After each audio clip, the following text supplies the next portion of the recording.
In piena epidemia di primavera, il Veneto si toglie la maglia rossa e infila quella arancione. Da oggi si cambia fascia, il rischio è in calo, ma il presidente Luca Zaia avverte i cittadini. Adesso la responsabilità è vostra. L'equazione è semplice. Meno restrizioni, più responsabilità individuale. Il mio appello è di non abbassare la guardia.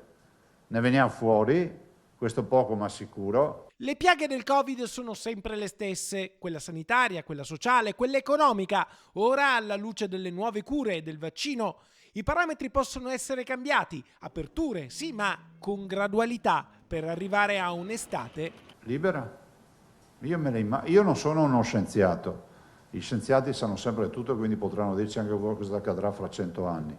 Io dico che me l'immagino libera. Già, l'estate, un'estate libera, così la vede Luca Zaia. Le temperature e i progressi della campagna vaccinale infatti saranno di grande aiuto per fermare la pandemia. E se mi danno vaccini, ci metto insieme il combinato disposto della stagione che comunque ci darà una mano.